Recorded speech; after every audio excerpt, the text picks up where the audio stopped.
What's up, everybody? GeekSpot82 was the first deck tech I've done in a bit, but somebody recently requested that we take a look at Slimefoot the Stowaway. See how I built this deck. He said it looked like a lot of fun. I think it's a lot of fun. I hope you think it's a lot of fun. Let's get into it.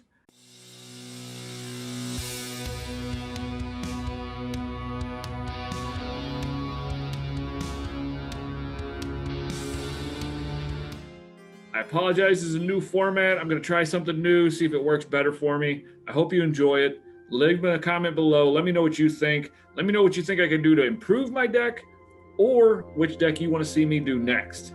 So our commander for this is going to be Slimefoot Stowaway.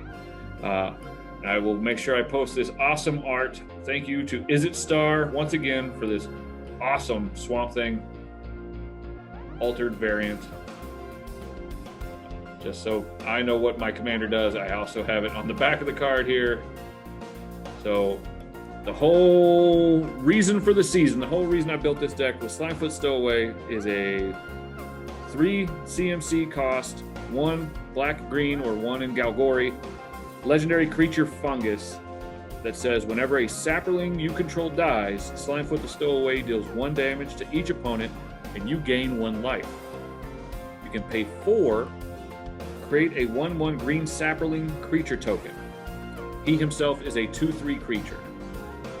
Keep that in mind. That is our commander.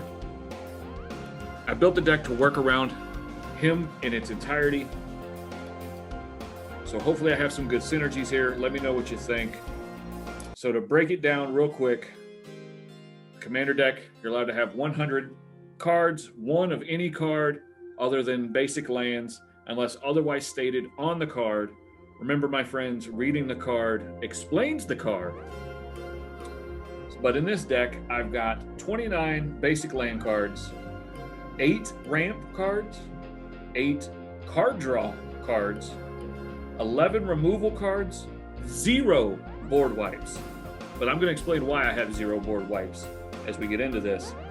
And I have a great engine that I like to call create, kill, and value. So in my create column, I have 31 cards. In my kill column, I have 12. And in my value column, I have 17 cards. And then finally, I have 13 in what I call enablers, cards that make the rest of the deck just run a little better, work a little better, things like that. Now you're saying to yourself, GeekSpot, that's way more than 100 cards. And you're right. But you're going to see why I get to double dip in some of these areas. I promise you there's only 100 cards here. And like I said, let's dig into the meat of this thing. And we're going to start, and we're going to talk about the ramp cards. Now, when I say ramp, typically you're going to want cards that will bring more mana to the table than you would in your turn pattern. So if by turn 3, you would only be able to play 3 traditional land cards, these cards would make sure that by turn 3, maybe you have more than that, 4, 5, 6, 8 mana by turn 3. So with that, I'm sure there's going to be some cards that you disagree with, and that's fine. I consider them ramp for this deck. Not every deck I would consider them ramp, but this deck I do. Starting off, we have to talk about the legendary 1-drop. It's not legendary in and of itself, but it is an epic 1-drop Soul Ring. Tap to create 2 colorless mana. Next up, I've got the Galgori Locket and Cluestone. Again, not ramp in the sense of putting literally more mana on the table, but you are able to pay 2 or pay 3. I'm sorry, you are able to pay 3 and add more mana than you would have otherwise for that turn. So the next 4 I have are Rampant Growth, Kadama's Reach, Harrow, and Cultivate, all of which allow you to search your library and bring land onto the battlefield. The next section, like we talked about, is going to be card draw. Card draw is super important for this deck because you want to be able to turn through all of your cards very quickly and get the best stuff you possibly can out. Talking about card draw, my number 1 card for this is Skull Clamp. It is a monster of a card. And you're going to find that this card will help across many sections of what we're trying to accomplish. because it will kill those 1/1 saplings. And whenever the equipped creature dies, it's going to allow me to draw 2 cards. You're going to find out how important that is later. We also have Fungal Plots. So that one's going to let me exile a creature from my graveyard and create a sapling, but it also says if I sacrifice 2 saplings, I gain 2 life and I get to draw a card. Again, that sacrifice is going to come in handy later. Fecundity, I'm butchering this. Somebody will correct me as they have before. It's an enchantment that says whenever a creature dies, that creature's controller may draw a card. Now, this is going to help everybody on the board, so it typically won't get countered, especially on an earlier turn, but it does a lot of work getting you some cards in your hand. The next one I'm going to talk about is Thallid Soothsayer. This is a creature. It says pay 2, sacrifice a creature, and draw a card. Again, it's another sack outlet that can really help you later, so we're going to keep that in mind. Deathreap Ritual, another enchantment. It's a 4-cost enchantment that says at the beginning of each end step, if a creature died this turn, draw a card. So as you can see, I'm saving up these sack outlets so I can sacrifice my own creatures and guarantee that I'm going to draw a card at the end of every turn, no matter what. Moldervine Reclamation. Whenever a creature you control dies, you gain 1 life and you draw a card. So instantly, as soon as you declare that sacrifice, you know you're going to gain a life and get to draw a card. If you have both that and Deathreap Ritual, that's 2 cards per turn. And then finally, Vanquisher's Banner. It's a 5-drop artifact that gives everybody +1/+1 of a chosen creature type. Obviously, for this, we would be choosing Saplings or Fungus to make sure that we can take advantage of the deck.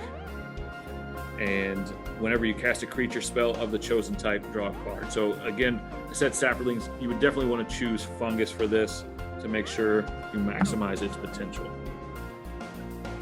So moving right along, we talked about ramp, we've talked about our lands, we've talked about card draw. So now we're going to talk about targeted removal. How can I make sure the things on the table that are there stay where I want them to stay, and I can deal with anything that I need to deal with from my opponents? So again, with this, I've got 11 cards for targeted removal. First of which, some of these were picked solely on the fact of the flavor of the artwork to make sure it went with the deck. Obviously, there are some better removal, and by all means, upgrade your removal where you see fit.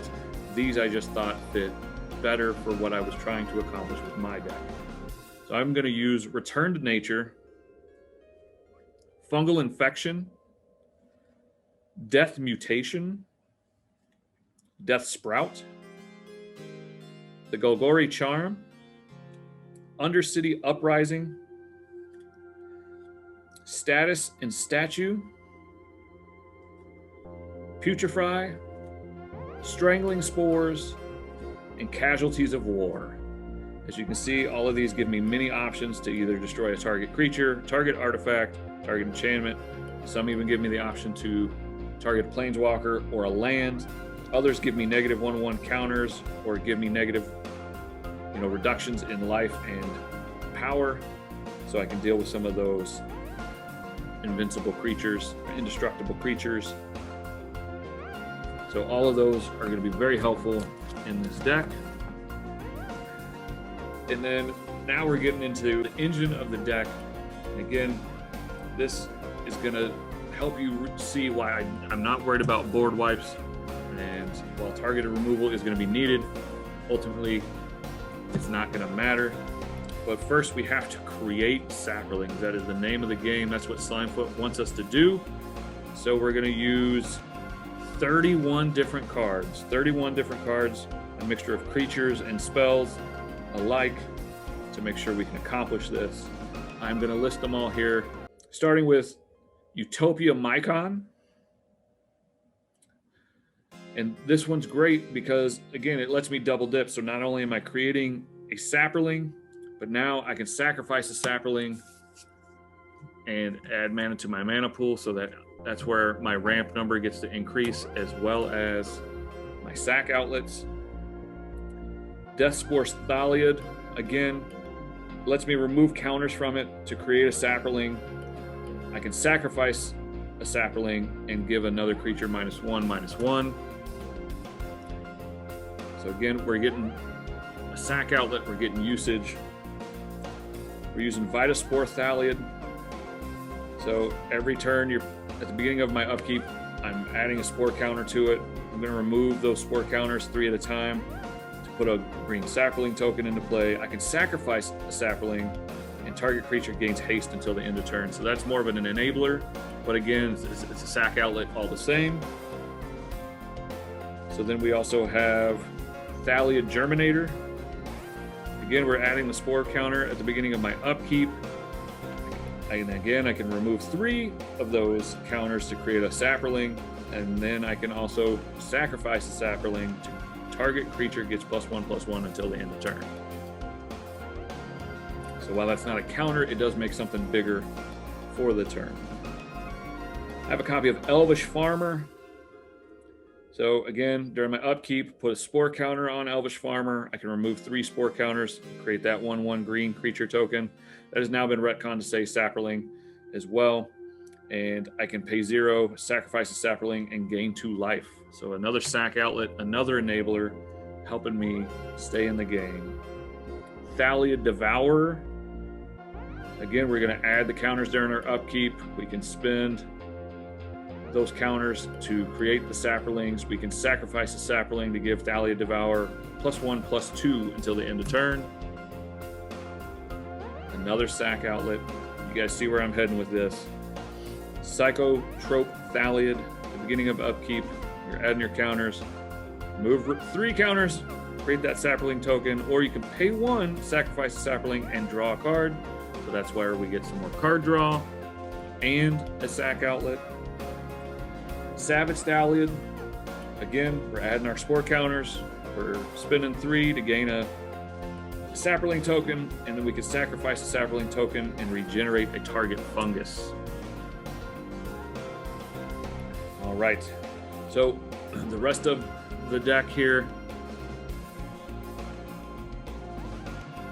the other 20 cards or so aren't as good at double dipping, but they still do what we intended to do, which is create those sapling tokens. So we've got Tendershoot Dryad.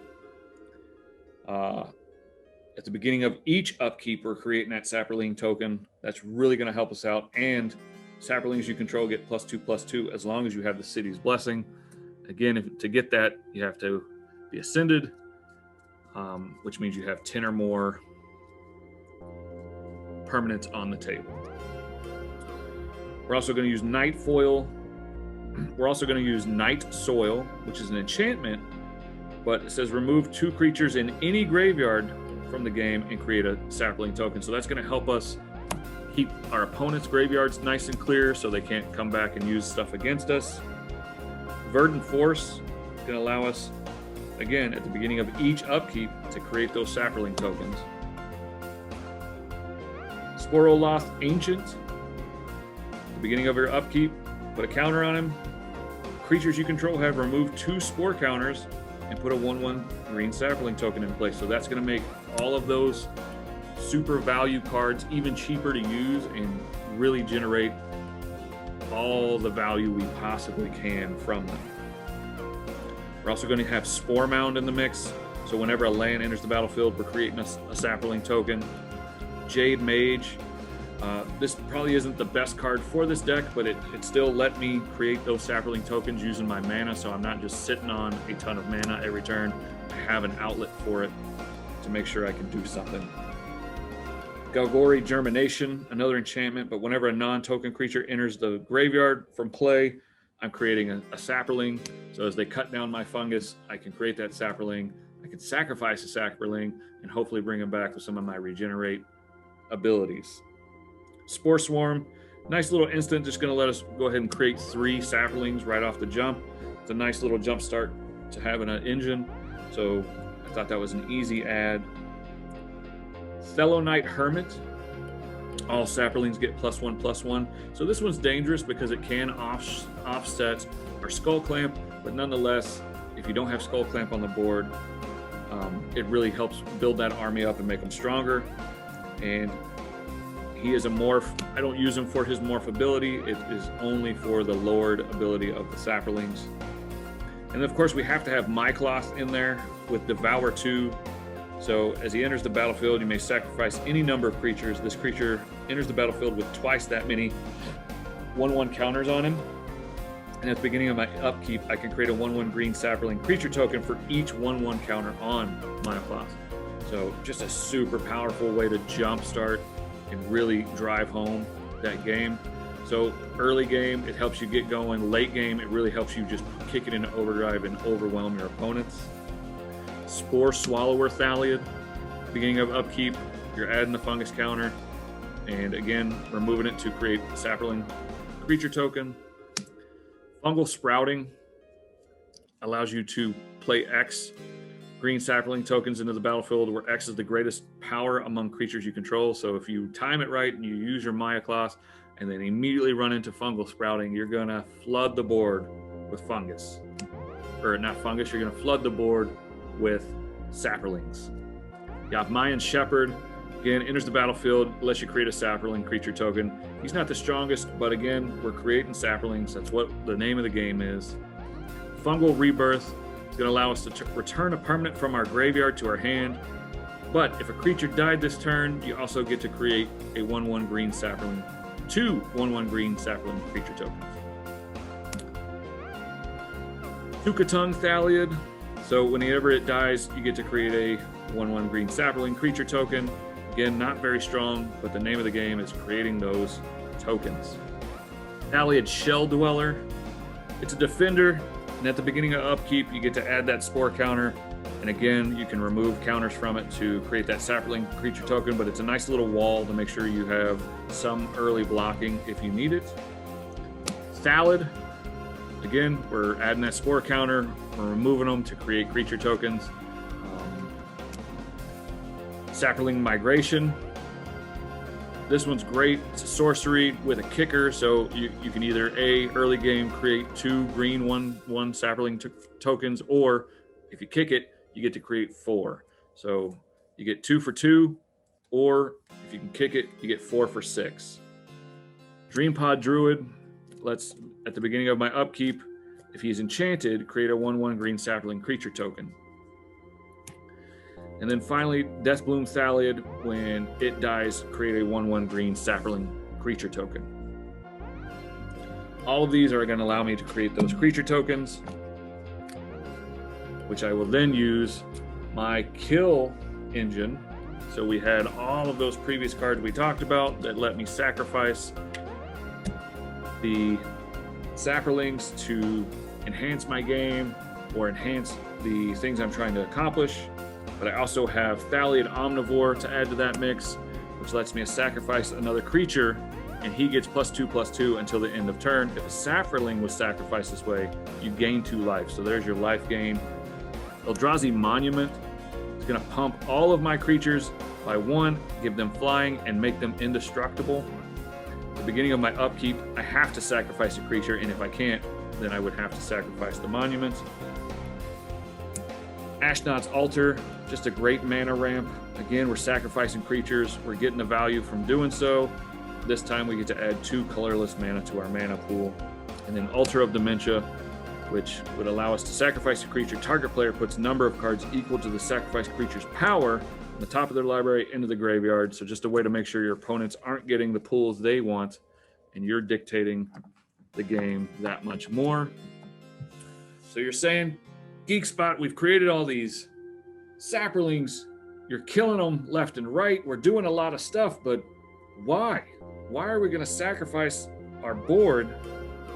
And that's where not only Slimefoot comes back into play with his ability as a aristocrat, but we have cards like Dictate of Erebos and Grave Pact to ensure that whenever a creature dies, we are wiping the complete battlefield of anything else except our board.